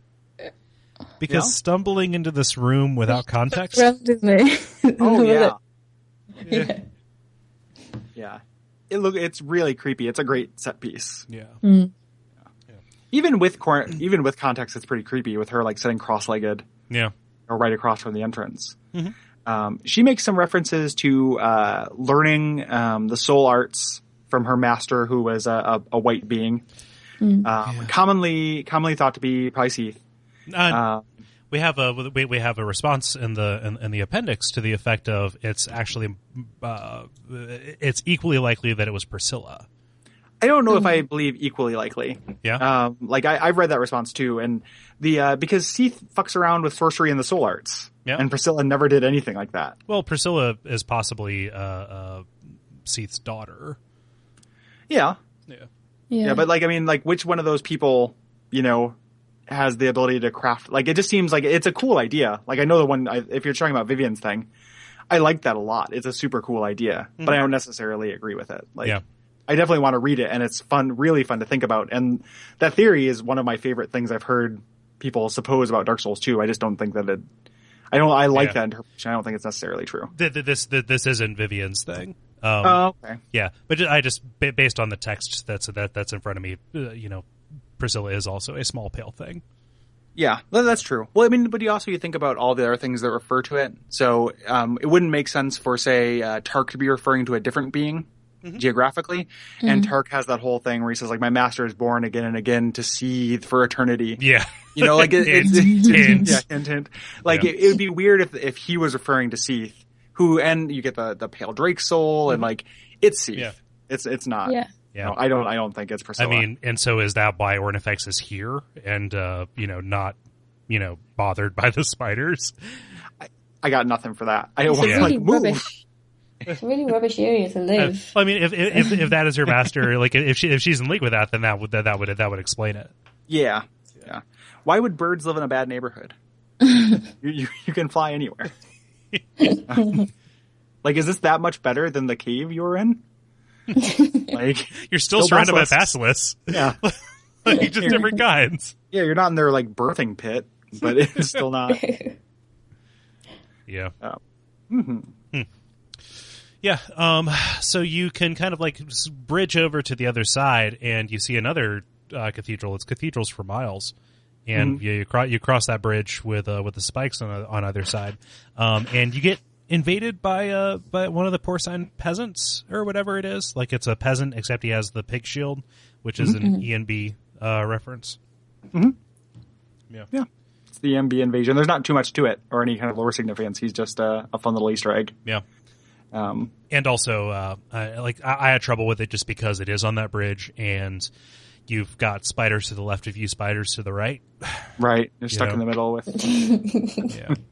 Yeah. I always bring him back to the sandy area. Yeah. And fight him there. And it's really easy to get him stuck behind wagons and shit. They kind of queue up on that bridge as well. Yeah. Oh, yeah. For sure. And then you go into probably one of the most terrifying rooms in the game. Actually, like, I don't care if you're bothered by spiders or not. The full room of them descending slowly upon you. That is panic-inducing. Because it's quiet. Just you're seeing it, you're not hearing anything. Yeah. No. And it leads into the next room, which is also like super spooky. Yeah. Which is Crystal Caves 2.0. Yeah. Web with caves. that sound when you walk on the webs. Yep. And the kind of like just it decelerates you just a little bit. Like just enough. Yeah, it feels really good. Like it feels really cool. It slows you down just enough to make you want to run. like to try and counteract it. Yep. Yeah. And it's kind of like a little puzzle to get down too, because you can't drop to the bottom fully. You just have to find a way to navigate your way down, which begs the question how anybody actually got down here. Pre-spiders. Yeah, pre-spiders. Yeah. But they started BSC. reckoning time by spiders. Before spider era. Yeah, and after spider era. This kind of reminds me. There's a similar descent in Lost Izalith. I will forgive anybody for not remembering anything about Lost Izalith. But when you're talking about the area with I'm sorry to cut you off, Fleur. Are you talking about the area where you fall through the floor and with Sigmire? A little bit, yeah. Yeah. Yeah, just like the notion of these balconies on either side that are bridged by this thing. Just again, little minor resemblances. I don't think there's a connection. Just doing what I can here. What were you going to say, Laura? I'm sorry to cut you off. I don't remember, because you were saying forgive people for not remembering Lost Izalith. I think I've gone the shortcut way every time. The ultra hidden shortcut way? Yeah, the Chaos Servant way. Yeah. You can also be forgiven for wanting to skip Lost Izalith as well. Is it rubbish? It's. I mean, like I love all my children equally. Like I found things to like about it, but you don't get along with just as well. Yeah. Exactly. Like it is. I found things to like about it, but it's problematic.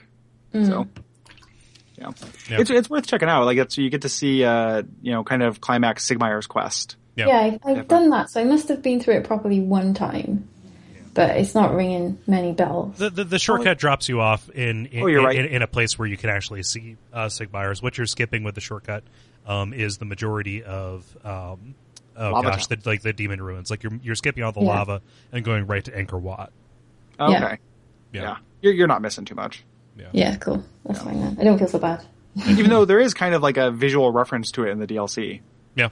So it is worth going back to just so that I have a little additional resonance. Yeah. For sure. Yeah, but you go down these webs, and oh boy, like just the idea that these spiders can crawl up the sides of them. Mm-hmm. Yeah. Yep. Oh. Yeah. And if you need help, down from above. Oh yeah, they're everywhere. Mm-hmm. And if you need help for the next boss, don't summon Ashenite Shithead, who is like absolutely useless. Ashenite Void. Yeah, although I'm continuously shocked in the times when I have summoned him that he can sheath a couple of those laser blasts, whereas no character I've ever rolled has been able to. Yeah. Yeah. But he just does not do very much damage. Yeah. And dies really quickly. He's most useful to take out some of the spiders. But before we get into Freya proper, like summoning anybody in this area is just a nightmare. As you're waiting for them, you're just trying to kite these spiders around. Mm. Yeah. If you're trying to preserve your resources. Yeah. Are there unlimited spiders in this area? Yeah. Okay. So far as I know, I suppose if I hung around for 4 hours, there would probably be. Just clear them out. Yeah. Yeah, exterminator. Yeah. But you go through this fog area, and we're on to our next Lord Soul, Great Soul, the Duke's Dear Freya.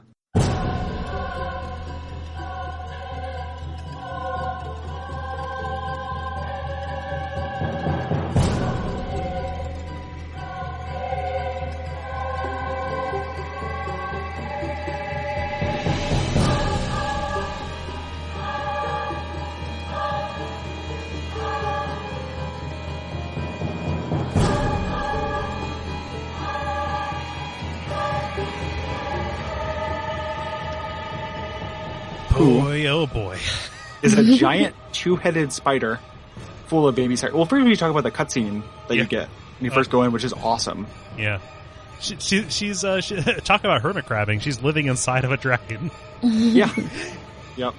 Comes down the first time I came in here, and I guess I'll talk about this later, but I'll do the boss fight first. But you get to see these spiders run at you with that red filter, and it's just like super, super intense. And this is a tough boss. Like I didn't have as much trouble with it as I know Kole did. Yeah. But yeah. And I definitely didn't.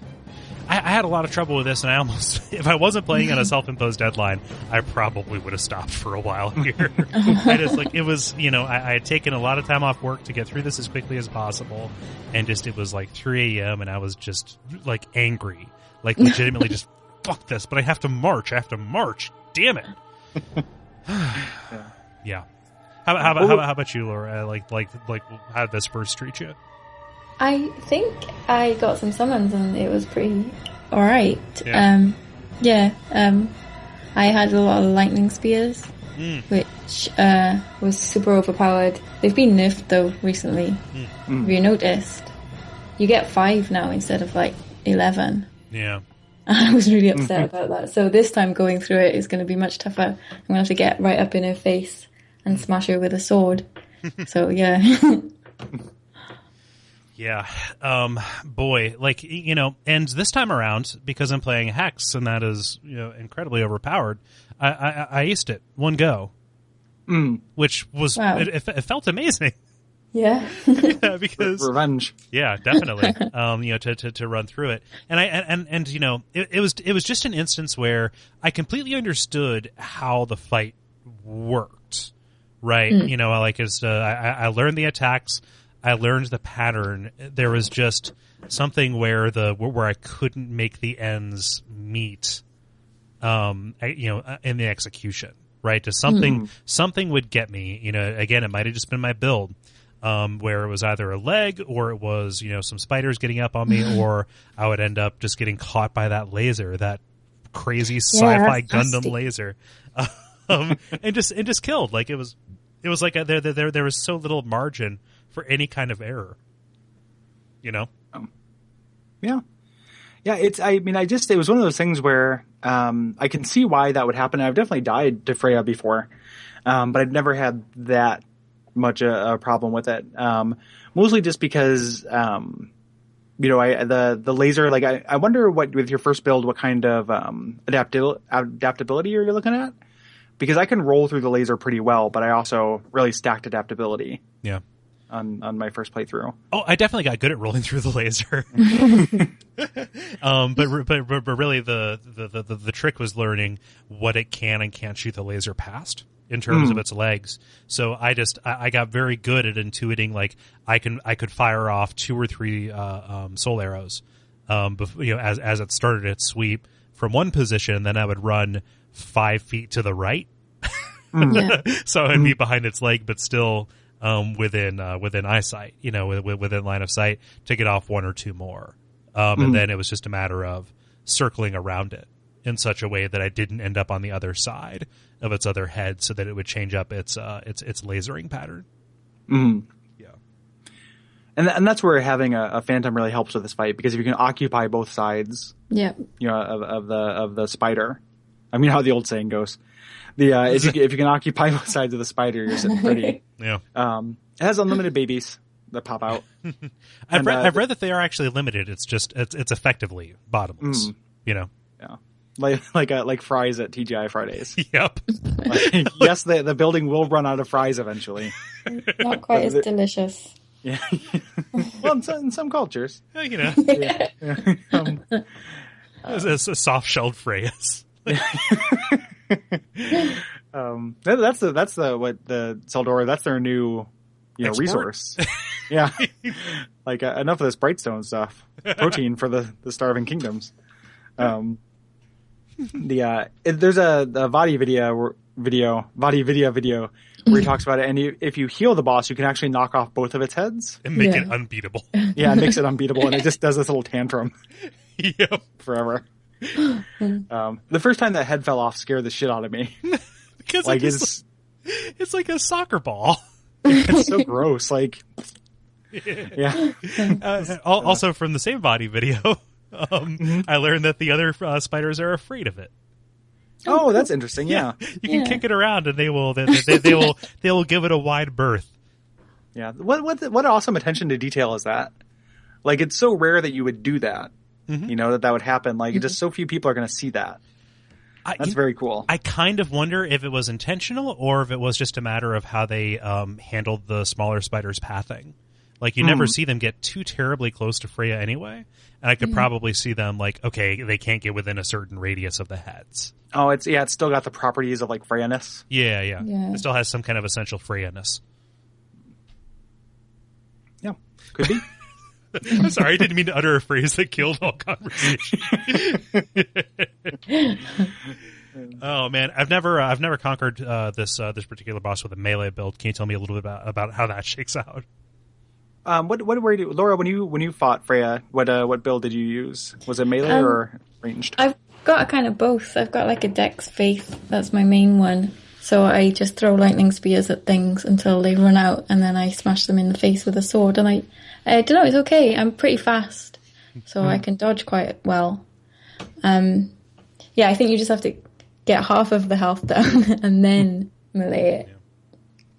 That works. This is a rare Great Soul boss that doesn't change its phase halfway through. Yeah. Well, I guess Lost Sinner also kind of keeps consistent tactics throughout, but I'm thinking specifically of the Rotten and the Last Giant. The Last Giant is in a Great Soul. Oh, I always get that confused because it's kind of at the terminus of one of its spokes. But yeah. The Old Iron King will start doing things a little bit differently. About halfway through the fight, he'll start doing a flamey double fist slam instead of just a regular one. Yeah. But what my melee tactic for this guy was to let him shoot the laser and then just run around to the side that wasn't lasering and smack it a couple times. Yeah. That's what's nice about it, because when it's engaged in doing a head attack, really underneath of it is mostly empty, non-deadly space. I noticed when I was trying to do a couple of... I made an attempt to modify my character into a melee. Yeah, yes, I did. I did write down my stats. Lord Vessel... or Soul Vessel rather, and respect, so I could just beat this once. That proved to be fruitless. So I was like, okay, dance with the soul spirit that brought you, and I spec back. But that is like you can actually make a beeline in enough time while it's lasering. This boss does end up being kind of unique insofar as it's a little bit of a glimpse at the scale that we saw in Demon Souls and Dark Souls 1. Yeah. Yeah, this is one of the few like gigantic bosses that you're going to fight.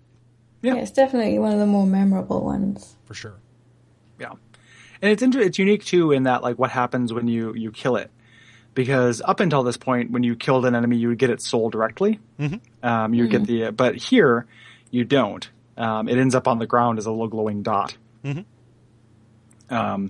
Which is, how you get the Duke's Deer Freya soul. Mm-hmm. We're not going to talk too much about New Game Plus stuff, even though we made a couple of oblique mentions to it.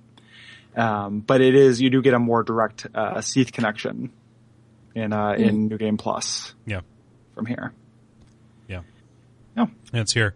And this is probably the source of some of my favorite lore speculation. So much so that I wrote out the 2 different versions of the story of how this could shake out. But, Freya isn't the end of this. No. Well, one thing I wanted to mention real quick, and I sent you a text about this. When I first fought this and saw that dragon, I didn't get a good glimpse at it. Mm-hmm. And I thought that it was Seath and that Tseldora was literally mining Seath's immortal body. Wow. And I was just like, oh, that's dark and awesome. And these spiders just live in him and he's just alive forever. Like he's got this little drool crystals coming down from his mouth. And I'm like, that is amazing. And then got a better look at him. I was like, oh, that's not Seath. Fuck. But I was so excited about that. Mm-hmm. Blew my mind. You were just playing into our theory about the Titanite demons, how they're being held down and harvested for their essential minerals. Being eternally harvested is really like it's a theme. Yeah, it's a fiction trope that I believe in. That you adhere to. Yeah. I think it's probably because I'm scared of it. Yeah. So yeah. But there for the grace of God go I. And also the fact that my body has so few resources. You're afraid that you would be found wanting? Yeah, I just don't want to be disappointing to whoever does that to me. Yeah, you're so considerate. If I'm going to do it, I want to be good at it. You take pride in your work. Yeah, I do take pride in my product. Yeah. So you go off to the side, and there's a little hallway, and you meet the fabled Tseldora himself, who, let's just say many other characters who have been built up, is hollow. He's nothing. He ain't shit. Yep. Yep. But his room is interesting. Mm-hmm. So we didn't really talk about it in general terms, but we can talk about now what kind of, and we'll talk about the 2 different versions of the story in a second, but some of that evidence comes from here. One, just him kind of diving into the dark arts with his gigantic library. Like, there are no good libraries in these games. Like, a library is a symbol of evil, no matter what. But then also his little tiny broken cage, which a lot of people lore speculate that is the original Freya before it got Mighty Morphin Power Ranged up to supersized. Who escaped. His literally his dear Freya was a pet spider. Yeah. Yeah, and just and this is I love this octagonal room. I don't know why I feel the need to comment on that, but it is floor to ceiling. It is floor to very high ceiling. Yeah, and the thing about Tseldora himself is even before all of this, he was fascinated by spiders. Like, that was his obsession. When you walk into the like the doors that are in front of that initial church. Where you fight the Prowly Magus, there's a spider crest on those doors. Yeah. Like he is remaking this town that, is his, like he's the proprietor of this mine, in his image and to his proclivities. Mm-hmm. Yeah.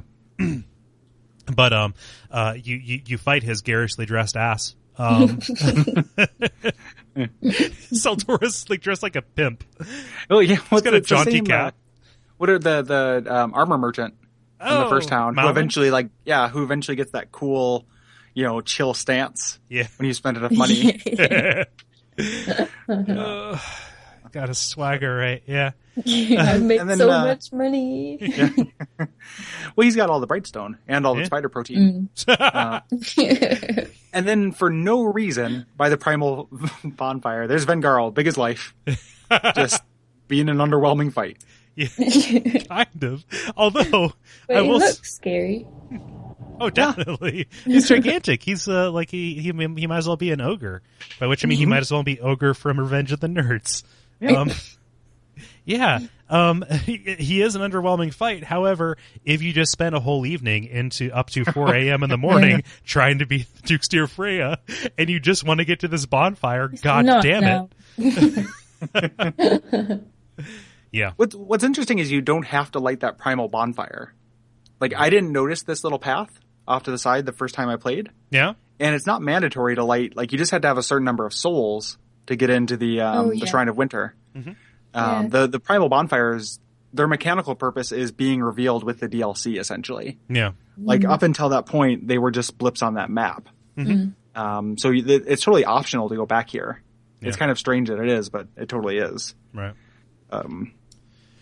Yeah, and he's aggressive and he's a solid bro. We mentioned him in the last episode, and he'll give you his armor if you kill his body. Mm-hmm. He's happy that you've killed his marauding body, and the only reason why I can think that it's here is that it was some kind of bodyguard. It was a body that was also a guard, and or some kind of mercenary, for Tseldora. Yeah, but there might be more to that once we actually go to the Ivory King or what have you. Yeah, so. Yeah, so I have two versions that I've concocted. One that satisfies me far more than the other. Do you guys want to hear them? Yes. Yes. Okay, cool. And by hear them, I mean listen to me speak aloud to them as I read from the notes. We know how hearing works. Okay. I'm not good at hearing stuff. You don't have to tell us what that means. I know. No. I was more commenting. I was commenting on how ridiculous it is that I'm like, okay, let me rap to you guys when you have the very same thing that I have in front of me. So cool it, Butterfield. I thought it was more like no interrupting. I'm telling a story. Do you want to hear this or not? Damn it! I'll go home. Yes. It's on my end, assholes. I can say whatever I want. Oh man!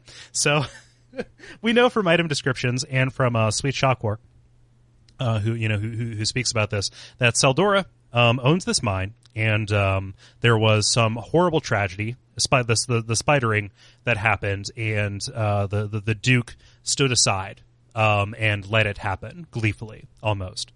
So in the first version, the one that I feel is kind of more satisfying. So, he's running this mine, this mine, digging and digging and digging until eventually he finds Seath's soul, much like a lot of the others eventually did. Somehow came, across it, whether it's among the dragon's remains, or floating free somewhere. These things just end up someplace to, in a Lovecraft-like fashion, propagate these poisonous ideas and continue the obsessions of their original holders. Seath's soul in Tseldora's possession leveraged his obsession with spiders and caused him to nurture a small spider in that cage, until it was eventually strong enough that Seath's soul saw it as a more suitable vessel.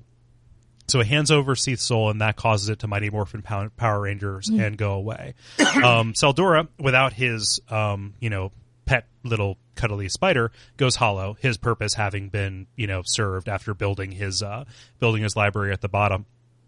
The spider, now with the soul, using its hatred of other dragons, to feed on this corpse that just happens to be down here, eventually took over the town by just breeding and breeding and breeding this new process of parasite bugs that also happen to create Tark and Notchka, right? And this kind of explains Seath's apparent newfound interest in bugs, even though that was previously, the Witch of Isolus and the Domain of Chaos. Right, it was informed by Tseldora's, affinity for these things, right? So Seath's soul, I think, left Freya's body as an act of self-preservation, because this, it's alluded to by Tark that, hey, our master, changed his form in order to keep living, and I think that just means his soul, which, kind of carries his motivations and means behind it, just chooses the vessel that it wants to. I like this a lot better because it explains why Tseldora actually has a lair there. If the spiders were there already and they just happened to unearth them, how would he have built that place? Assuming he actually did build it and it wasn't just already there as part of the structure. And, this just kind of holds better to the idea that these souls are jumping from person to person and kind of repeating the mistakes of the past, right? And this explains Tseldora's hollowing. He got what he wanted, and then, it abandoned him, right? Yeah, that's more or less what I think as well. Mm-hmm. Even though I will say that one interesting thing is that like Tark and Najka, since they know that their master changes forms, mm-hmm. like it wouldn't have, like their master would not have been the Duke, because otherwise they wouldn't. So their master has to have been a previous incarnation of some kind, which we don't know anything about. Yeah, like it could be straight up Seath, it could be some other thing lost to the Aeons. Would it have been, or would it have been Freya? Because if it was Freya, how would they know that their master changes forms if Freya's all they knew? Well, I mean, the soul could communicate with them. I mean, this is a world of magic. I mean, I guess it could just tell them that. Yeah. But like, he doesn't say it like that. He says like, "Oh, my master, mm-hmm. does this." And he talks about his master being jealous and coveting what he lacked and all of those things. Yeah. Oh, I mean, Shalquar says that. Specifically, and I would encourage you to use this quote. Men develop the most peculiar fascination. Sometimes they seem to take control till there's very little man left. Do the laugh. Yeah.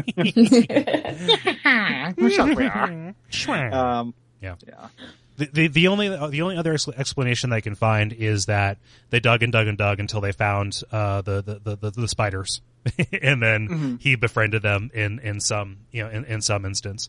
The soul, so Freya's soul alludes to the fact that she is the writhing ruins keeper. And mm-hmm. Shalquar confirms that the Writhing Ruin is what Seath is called now, essentially. And it's not a particular place, even though you would think that name would be a place. Yeah. Yeah. Or, I mean, the Writhing Ruin could also be the dragon where the soul was kept. Yeah. Yeah. That's how I always took it. It wasn't necessarily Seath. It was just that ancient dragon who happened to have Seath's soul where they found it. The Writhing Ruin keeps searching as we speak, searching for its heart desire. It's like that awful traitor long ago.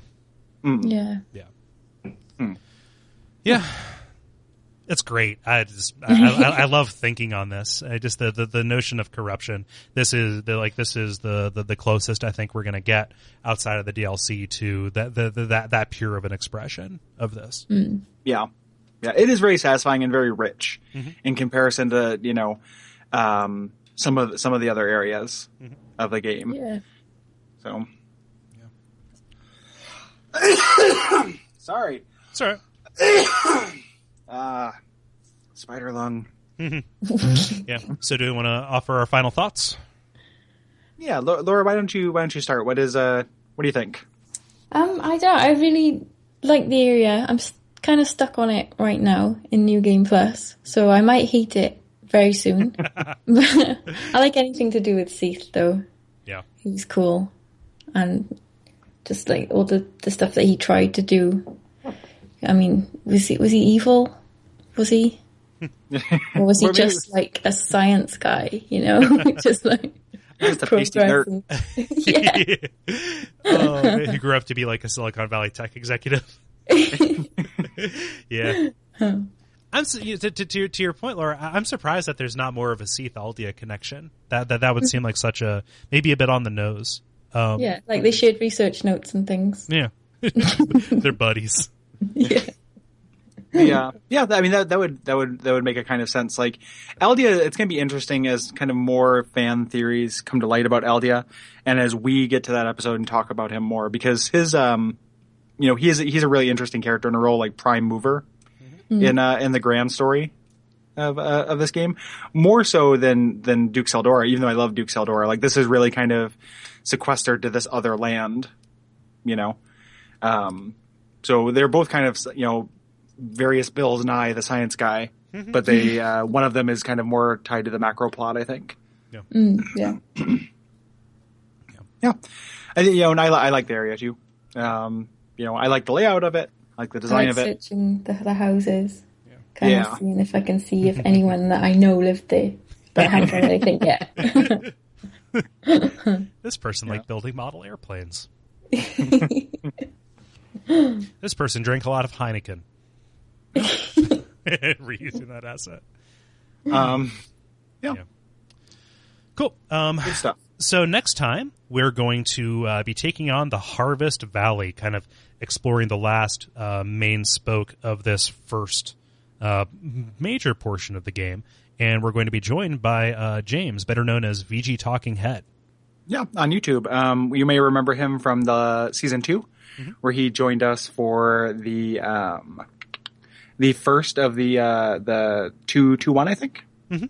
Yeah, or 2 and 2-3. I cannot remember exactly, but he joined us to talk about the mines, and he does a lot of really interesting Souls lore stuff. And I'm happy he's able to rejoin us. Yeah, check out his YouTube channel. Laura, where can people find you?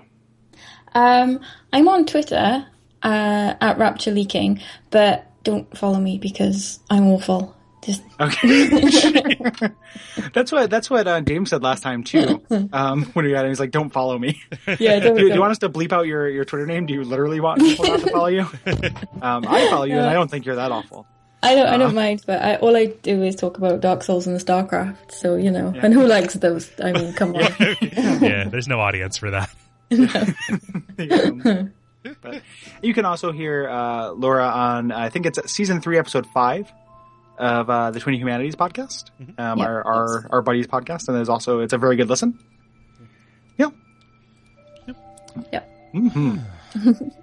So yeah, thanks again. Thank you. Mm-hmm. By way of admin, what can people do, Kole? Well, if you like the way this episode sounds, you can thank yourselves because some of your Patreon dollars have gone towards buying a new audio interface, which it sounds nice and silky smooth. Gary, you're in for a treat. We're coming up with new goals and such, but more so than that, you can get nice little perks by going to patreon.com/Duckfeed.tv, kicking in a couple of bucks. Even the smallest amount helps us out a ton. And it gets you little perks like production blogs and early access to episodes, and coming up here pretty soon, one of our live shows where we do questions and answers on video. Yeah, and it's a good fun time. We've done 2 already. It's quickly becoming one of my favorite days of the month, and it's for $5 and above. You get to participate in that. I would recommend it. Yeah, and if you are not a Patreon backer or cannot be, there is a show on the network called Duckfeed Live. You can check it out on the site. And that is where you can download the audio version of that sometime after the video version goes out to backers. Mm-hmm. Yeah, we don't fault anybody who doesn't have, money's tight. Yeah.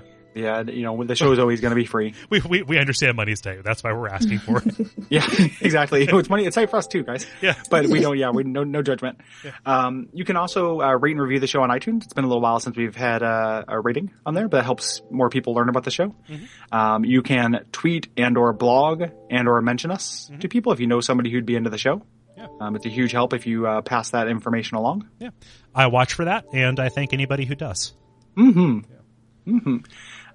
You can also, if you go to duckfeed.tv /tipjar, you can use the Amazon referral link there. There's a couple things we sell in the Amazon or the Duckfeed store as well. Lots of different ways to kind of check us out. And then we also do a couple other shows and a couple of blogs on the website, all of which we feel are worth your time. Yeah. But how will you know unless you try it? So. Yeah. So it is a rich vein of content, and we really hope you enjoy it. Mm-hmm. Yeah. So until next time, what can they watch out for, Kole? They can watch out for misery. So the world might be torn apart. Yeah. Bassa Watch out for the law offices of Spider-Man Tseldora. So then you're going to get a summons.